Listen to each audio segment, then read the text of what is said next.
नमस्कार, बहुत स्वागत है आपका। आप देख रहे हैं शिव पुराण उपाय।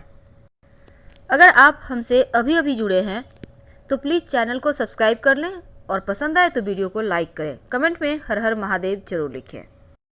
नमस्कार, बहुत स्वागत है आपका। आप देख रहे हैं ग्रैंड ज्योतिष सीक्रेट। मेष राशिफल 2023 2023 वर्ष की शुरुआत हालांकि अच्छी होगी, क्योंकि आप अपने काम में मजबूती से डटे रहेंगे। बस आपको थोड़ा सा ये ध्यान रखना है कि वाणी में कड़वाहटपन ना हो। जितना मीठापन रहेगा उतना ही सरलता से सारे कार्य बनते चले जाएंगे। तो चलिए जानते हैं विस्तार से कि क्या क्या आपको प्राप्त होगा। क्या विदेश जाने का सपना इस वर्ष पूरा होगा? क्या आपको एक अच्छी जॉब लग पाएगी? क्या अपना घर बनाने का सपना पूरा होगा? या फिर आपके जीवन की जो मुश्किलें हैं, स्वास्थ्य की समस्या है, प्रेम की समस्या है, रिश्तों की समस्या है, उन चीज़ों से कितना छुटकारा मिलेगा? तमाम बातें जारी है, वीडियो के अंत तक बने रहें। और यह प्रेडिक्शन चंद्र राशि पर आधारित है। तो मेष वालों, देखिए, सबसे पहली बात तो आपके लिए ये जो नया साल है ना, शुरुआत बहुत अच्छा है। बड़े बड़े मौके लगेंगे हाथ, लेकिन इन मौक़ों को हाथ से निकलने नहीं देना है। और दूसरी बात, आप सही हैं, आप गलत, सही और गलत का फर्क कीजिए और आगे बढ़िए, तभी आपको इस पर फायदा होगा। तो देखिए, धार्मिक मामलों में आप बहुत ही अच्छे रहेंगे। भगवान की तरफ आपका झुकाव होगा, अध्यात्म की तरफ झुकाव होगा, आप आनंद लेंगे। अब दूसरी तरफ सूर्य और बुध शुरुआत में ही एक साथ आपके भाग्य भाव हैं, तो इसलिए आपके पिता से रिश्ते भी बढ़िया होंगे। बड़े धन लाभ के योग बने हुए हैं। मार्च, अप्रैल, मई, ये जो 3 महीना है ये आपके लिए उत्तम रहेगा, क्योंकि आपके जो कॉन्फिडेंस है, आपका जो एक मजबूत ऊर्जा शक्ति है, इसके सहारे आप बहुत सारे कार्यों को सरलता से सफलता की तरफ ले जाएंगे या फिर आपको सफलता प्राप्त होगा। तो चलिए अब हम जानते हैं आपके लिए मई से लेकर जुलाई तक का समय कैसा रहेगा। इसके बाद फिर हम आपको बताएंगे हर स्टेप बाय स्टेप कि क्या करें और कौन सी स्थिति को, रिश्तों की समस्या, लव की समस्या, तमाम चीज़ों पर हम विस्तार से बातें करेंगे। तो देखिए, मई से जुलाई तक का जो वक्त है, पारिवारिक जीवन में छोटे मोटे कलह क्लेश है, क्योंकि गुरु और राहु चांडाल दोष बनाए हुए हैं। ऐसे में थोड़ा सा अपने माँ का भी स्वास्थ्य रखिए का ध्यान रखना है। और प्रॉपर्टी खरीदने का फायदा इसमें मिलता हुआ दिखेगा। जमीन जायदाद से जुड़े मामलों में भी आपको सफलता मिलेगी, अगर इस चीज़ में आप काम करते हैं या फिर कोई भी खरीद बिक्री करते हैं तो।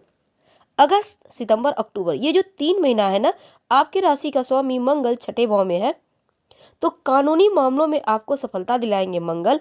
कोर्ट कचहरी के मामले आपके पक्ष में आएंगे और विरोधियां, जो विरोधी है आपके शत्रु विरोधी, वो आपके सामने टिक नहीं पाएंगे।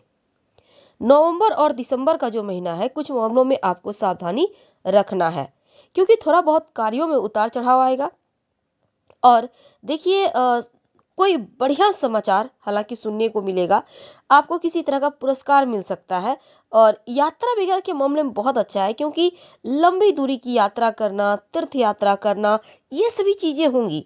हालांकि बहुत ज़्यादा यात्रा की योग नहीं है, लेकिन छोटी छोटी यात्राओं को आप का आनंद उठाते हुए दिखेंगे। इस समय काम के सिलसिले में विदेश यात्रा के प्रबल संभावना भी बनती हुई दिखेगी। तो चलिए शुरुआत अब हम जानते हैं विस्तार से। तो मेष वालों, 2023 में शुक्र ग्रह, शुक्र जो सुख को देने वाले हैं, कहते हैं कि आपको किसी यात्रा पर जाने का अवसर मिले तो कंजूसी करने की आवश्यकता नहीं है, क्योंकि आपने जो भी बचत किया है ना, उसको खर्च करें और सुख साधन का आनंद उठाएं। क्योंकि 2023 में राहु और शनि दोनों आपकी बुद्धि और अवचेतन मन को प्रभावित कर रहा है। ऐसे में आपके लिए सुझाव ये है कि विचारों पर थोड़ा सा कंट्रोल रखें, और नहीं तो ऐसा वैसा करते हैं तो मुश्किलों में भी आ जाएगा। चलिए अब जानते हैं आपके प्रेम जीवन के बारे में। देखिए, शुक्र मजबूत रहेगा 2023 में, खासकर जनवरी से लेकर जो जून तक का महीना है, इस समय ज़्यादा अच्छा है। तो भाग्य का साथ हालांकि पूरे वर्ष मिलेगा, लेकिन देखिए शुरुआत में मेष राशि में राहु और बृहस्पति। अब यहाँ पर देखिए मेष वालों, अगर आप अविवाहित हैं या किसी को आप प्रपोज करने वाले हैं तो समय अच्छा है। अब देखिए चंद्रमा जो है वो रिश्तों में परिपक्वता लाएंगे, और केवल एक ही आपको सावधानी रखना है कि किसी तीसरे पक्ष से प्रभावित होने से बचें। याद रखें कि आपके और आपके साथी के बीच किसी और को आने ही ना दें, वरना वो रिश्तों में सिर्फ दरार पैदा करेगा, माहौल को खराब करेगा। अब राहु, चूंकि मजबूत राहु है, अब यहाँ पर आपकी जो प्रवृत्ति है वो मजबूत होगी प्रभुत्व के मामलों में। पुराने जो कपल्स हैं, यानी कि विवाहित जो लोग हैं, छोटी मोटी नोक झोंक रहेगी। हालांकि पार्टनर के हित के लिए भी आपको सोचना चाहिए। प्रेम जीवन हालांकि अच्छा है, छोटी मोटी चीज़ों से आप डरिए मत, घबराइए मत। अविवाहित हैं तो विवाह होने के प्रबल संभावना बनेंगे और आपको इस वर्ष तीसरे महीने में उत्तम जीवन साथी मिलने की प्रबल संभावना है, या फिर आप किसी मित्र से ही विवाह करना चाहते हैं तो उनको आप प्रेम प्रस्ताव दे सकते हैं। किसी भी तरह के गलत रिश्तों में बंधने से बचें, तो जो भी करें सोच समझ कर करें। अब देखिए यहाँ पर राहु और मंगल आपके रिश्तों को परखने के लिए नकारात्मक परिस्थिति उत्पन्न कर सकता है। ऐसे में अहंकार को साइड रखिएगा और धीरे धीरे आगे बढ़िए। तो 2023 आपके रिश्तों में मजबूती देगा। शुक्र विलासिता का ग्रह है, तो आप जो इत्र होता है, परफ्यूम होता है, वो सभी चीज़ों का यूज कर सकते हैं। और साथ ही शॉपिंग करें, यात्रा पर जाएं, अपने आप को खूबसूरत बनाएं। धन की बात करते हैं, खर्च होंगे पर सुख साधनों पर। अब शनि के प्रभाव के प्रति चौकस रहने और शनि को प्रसन्न करने के उपाय भी करना होगा, क्योंकि थोड़े बहुत खर्चा बढ़ेंगे जून जुलाई के बाद थोड़ा सा। अब साथ ही बृहस्पति का सकारात्मक प्रभाव आपको संपत्ति प्रॉपर्टी में लाभ भी देगा। अब देखिए इस समय आप अगर कोई संपत्ति का इस समय बता दें कि जैसे छोटे मोटे नुकसान भी होता है तो भरपाई हो जाएगा, लेकिन हाँ सोच समझकर आपको आगे बढ़ना है। हालांकि शुक्र का मजबूत स्थिति ये भी देगा कि आपको पार्टी यात्रा समारोह पर खर्च करवाएगा, सुख साधनों पर खर्च करवाएगा, अपना मकान भूमि भवन वाहन का सुख दिलवाएगा। और केतु मंगल का प्रभाव गलत वित्तीय निर्णय में जाने के लिए प्रेरित करेगा, तो जिससे आपको अचानक धनहानि होगा। तो गलत चीज़ों में पैसे इन्वेस्ट ना करें, और खासकर नवंबर दिसंबर के महीने में सुख साधनों पर ज़्यादा खर्च होंगे। कमाई के मामलों में स्थिरता रहेगी, तो यहाँ पर टेंशन नहीं है। बात करते हैं आपके करियर की। देखिए व्यापारी हैं तो व्यापार वृद्धि योग बन रहा है शुरुआत से ही।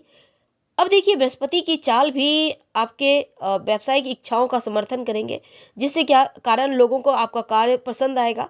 और अपने लक्ष्य के बारे में आलस्य और नकारात्मक विचारों से आपको दूर रहना है। और इस समय देखिए पहला जो 3 महीना है इसमें ज़्यादा प्रयास करें, क्योंकि बढ़िया वक्त है, आप खूब पैसे कमाएंगे, खासकर जो व्यापारी वर्ग है। धातु लकड़ी के व्यवसायी जो है, प्रोसेसिंग के बिजनेस में होते हैं, उनको भी लाभ होगा। और जनवरी मार्च अप्रैल और नवंबर ये 4 महीने बहुत शुभ है व्यापारियों के लिए, खूब पैसा कमाएंगे। ये समझ लें कि पूरे साल का स्टॉक कर लेंगे। अब देखिए सकारात्मक चाल है गुरु की, तो कार्यस्थल में आपके काम की संभावनाएं बेहतर होगी और आगे चलकर चीज़ें बेहतर हो रही है, क्योंकि करियर की गति भी बढ़िया रहेगी। और करियर में बेहतरी के लिए आप भगवान सूर्य को प्रणाम जरूर करें, गायत्री मंत्र पढ़ें, ताकि सही समय पर आप सही डिसीजन ले पाए। राहु और शनि आपके नियमित काम और भाग्य को प्रभावित करेगा साल के अंत में, इसलिए इन दोनों को प्रसन्न करके चले तो बड़े बड़े नए अवसर आपको मिलते रहेंगे। जब विद्यार्थी हैं प्रतियोगिता परीक्षा में बैठ रहे हैं, तो करियर की बात करें तो देखिए पढ़ाई लिखाई पर फोकस शुरुआत से ही बनाए रखें, क्योंकि सही मैनेजमेंट समय का सही उपयोग करने की आवश्यकता है। आपको सफलता जरूर मिलेगी, बस थोड़ा मेहनत करें। अब देखिए अतिरिक्त प्रयास से आप मुकाम हासिल करेंगे जिसे आप पाना चाहते हैं। दूसरी बात देखिए इस समय मंगल भी आपको सपोर्ट कर रहा है, आपको किसी चीज़ में अचानक से काफ़ी लाभ मिलेगा और रिटर्न भी बेहतर मिलेंगे। अब यहाँ पर देखिए निवेश के क्षेत्र में बिल्कुल अगर आप नए हैं तो बिना सोचे समझे पैसे इन्वेस्ट मत कीजिएगा। पारिवारिक जीवन की बात करें तो प्रथम 3 महीने आपका संतान सुख पाना चाहते हैं तो थोड़ा सा इंतजार करें। इसके बाद समय बहुत खूबसूरत है, क्योंकि जैसे ही देवगुरु और बृहस्पति और शनिदेव की जो पूर्ण और सौहार्दपूर्ण वातावरण आपके लिए बनाएंगे दोनों मिलकर, और मनमुटाव चल रहा है तो वो भी समाप्त हो जाएगा। और इस समय देखिए आपके कलह कलेश समाप्त होकर संतान प्राप्ति के योग बनेंगे, घर में खुशियां आएंगी। हालांकि इस समय देखिए सबसे बड़ी बात यह है कि राहु का भी प्रभाव है। अगर आपका जो बच्चे हैं आपके मेष राशि में जन्मा है तो राहु का प्रभाव होगा। तो ऐसे में थोड़ा सा नज़र रखिए, खासकर जो आपके बड़े बच्चे हैं उनके ऊपर, उनके दोस्तों पर नज़र रखें, बच्चे कहीं जिद तो नहीं कर रहे हैं, गलत संगति में तो नहीं है, थोड़ा सा आपको ध्यान रखने की आवश्यकता रहेगी अपने बच्चों के ऊपर। और सूर्य जो है संतान प्राप्ति के अच्छे योग बनाएंगे। तो अगर आप गर्भ धारण के लिए सोच रहे हैं तो यकीन मानिए समय समय बहुत अनुकूल है। स्वास्थ्य की बात करते हैं, देखिए विशेष रूप से जैसे अप्रैल महीने से, अप्रैल मई जून, चूँकि यहाँ पर देखिए जो किशोरावस्था में जो लोग हैं, जो किशोरावस्था के लोग हैं मेष राशि के, अपने स्वास्थ्य का थोड़ा ख्याल रखें। और मेहनत की कमाई को आप बचा पाएंगे उतना ही ज़्यादा आपके लिए है, लेकिन अच्छा अपने स्वास्थ्य का भी आपको ख्याल रखना है। और जैसे कि बहुत सारे लोग काम के प्रति इतने फोकस्ड होते हैं कि खान पान पर ध्यान नहीं देते। तो ऐसे में देखिए तनाव चिंता से बचना है, भावनाओं को सही तरीके से संतुलित करिए और खाने पीने पर ध्यान दीजिए। राहु बृहस्पति के प्रभाव से ऊर्जा की क्षति हो सकती है, खासकर जब राहु के साथ गुरु आ जाएंगे 22 अप्रैल से, तब थोड़ा सा यहाँ पर आपको ध्यान रखना है। और 2023 में ये होगा कि पिता के बीच आपके खान पान की आदतों को लेकर छोटे मोटे मतभेद हो सकते हैं। ऐसे में ओवरवेट से भी बचना है, आप फल जूस वगैरह लेते रहें, अच्छे डाइट को फॉलो करें, एक्सरसाइज योगा करें, आपके लिए अच्छा रहेगा। अगर हम आपके विवाह की बात करें तो देखिए विवाह होने की प्रबल संभावना बनी हुई है, क्योंकि इस वर्ष तो मेष वालों का विवाह होकर रहेगा। लेकिन हाँ, जल्दबाजी में फैसला मत लीजिएगा, जो भी फैसले ले सोच समझ कर ले। और विवाह के योग बन रहे हैं, वैसे तो इसमें धीरे धीरे आपको आगे बढ़ते जाना है, चीज़ें एकदम से आपके पक्ष में है। उपाय के तौर पर आप क्या करेंगे, देखिए शिवलिंग पर नियमित रूप से 1 लोटा जल अर्पित करें। आप कम से कम सोमवार के दिन तो अर्पित कर ही सकते हैं, और नमः शिवाय का जप करें, आपके लिए बढ़िया रहेगा। दूसरी बात, इस वर्ष आपको धैर्य बनाए रखना है, रोज हनुमान चालीसा पढ़कर दिन की शुरुआत करना है। और संभव हो तो आप एक मोती अपने पास रख लें, धारण ना भी करें तो कोई बात नहीं, या फिर आप चांदी शनिदेव की उंगली यानी कि मिडिल फिंगर में, लड़का है तो दाहिने हाथ की मिडिल फिंगर में आप धारण करें, और लड़की है तो बाएं हाथ के मिडिल फिंगर में चांदी की एक रिंग धारण कर लीजिएगा, पतला सा रिंग, छल्ला टाइप से, आपके लिए अच्छा रहेगा। फिलहाल आपसे विदा लेते हैं। जानकारी अच्छी लगे तो लाइक कर सब्सक्राइब।